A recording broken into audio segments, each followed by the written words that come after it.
சுகாதார ஆய்வாளர்கள் எல்லா வகையான உப்பையும் உடலை பதப்படுத்துவதற்கான உப்பாக இருந்தாலும் சரி, உணவில் பயன்படுத்திக் கொள்வதற்கான உப்பாக இருந்தாலும் சரி, தமிழக அரசின் சார்பில் வெளியிடப்படுகிற உப்பு அதில் போதுமான அளவுக்கு அயோடின் கலப்பு இருப்பது என்பது தொடர்ந்து இதுபோன்ற ஆராய்ச்சி அமைப்புகளின் சார்பில் உறுதிப்படுத்தப்படுகிறது.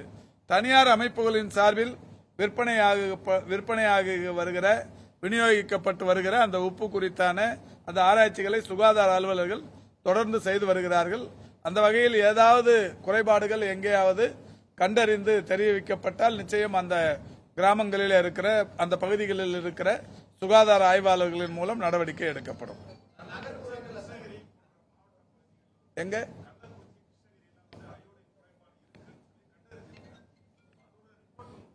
இல்லப்பா, அது தொடர்ச்சியா அந்த உப்பு வந்து தனியார் உப்பும் நிறைய வருது, விலை குறைந்த வகையில் அது மாதிரி வர உப்புலாம் கண்டறிந்து உடனடியாக அந்த சாம்பிள்ஸை ஆய்வகத்துக்கு அனுப்பி நடவடிக்கை எடுக்கப்பட்டு வருகிறது.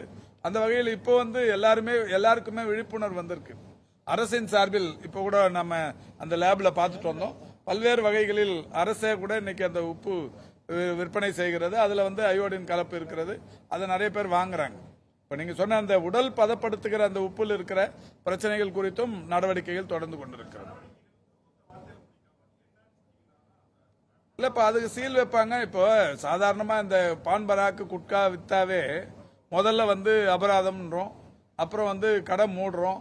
கடை மூடி ஒரு முறை தவறு பண்ணா 15 நாள்ல அபராதத்தையும் வாங்கிக்கணும், ஒரு 15 நாள் கழிச்சு திறந்து விடுறோம். 2வது முறை 3வது முறைன்னா பர்மனண்டா மூடுறோம்.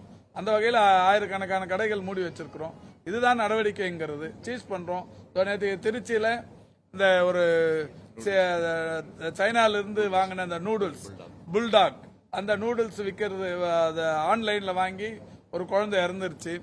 அதை சாப்பிட்டதால அது நடந்ததுங்கிறதால அது செக் பண்ணதுல ஒரு குடோன்ல ஆன்லைன்ல வியாபாரம் பண்றதுக்காக இந்த அமேசான் அந்த குடோன்ல வந்து ஒரு 800 கிலோ புல்டாக் இது இருந்தது, சீஸ் பண்ணிருக்கு, ஆய்வகத்துக்கு அனுப்பியிருக்கோம். இந்த மாதிரியான நடவடிக்கைகள் தான்.